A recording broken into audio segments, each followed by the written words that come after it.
presumptive Democratic nominee Joe Biden unveiled his plan this week for a clean energy future. When Donald Trump thinks about climate change, the only word he can muster is hoax. When I think about climate change, the word I think of is jobs. The former vice president's 14-page proposal intends to create millions of jobs in the auto industry and through government-backed construction projects.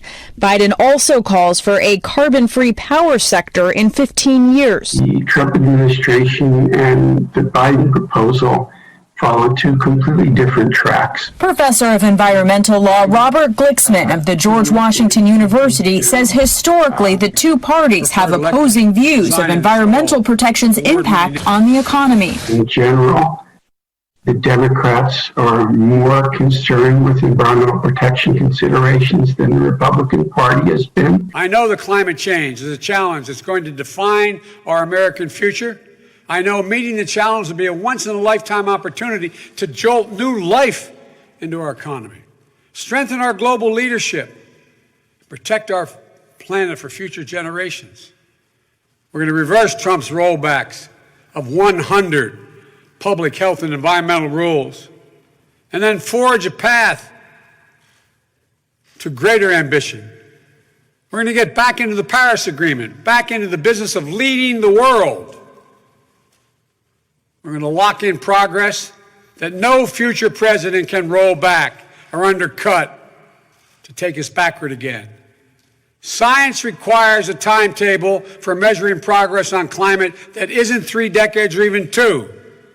Science tells us we have 9 years before the damage is irreversible. President Trump traveled to a UPS airport hub in Georgia to tout his administration's plans to roll back environmental regulations.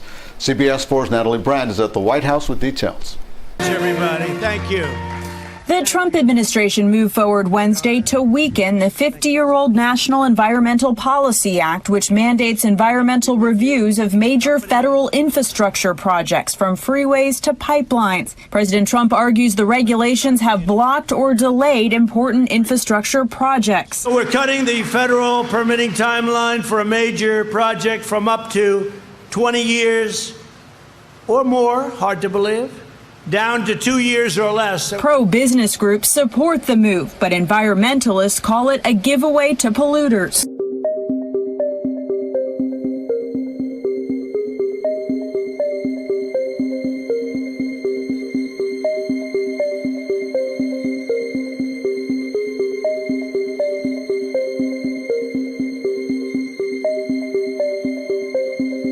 The record of decision today by the Department of Interior is another step in a 40-plus year process for the majority of Alaskans who have supported development in this small area of the coastal plain.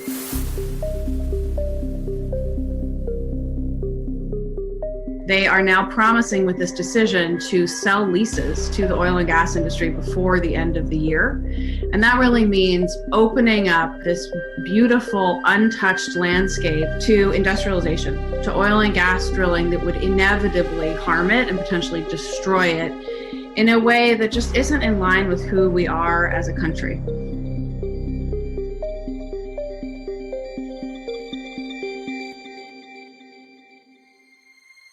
This drilling that would exacerbate climate change would take place in one of the few remaining pristine ecosystems on the planet. It's home to polar bears and grizzly bears and Arctic fox and over 200 species of birds, which is why the vast majority of Americans want to see it protected. So even for the Trump administration, this is a particularly bad move.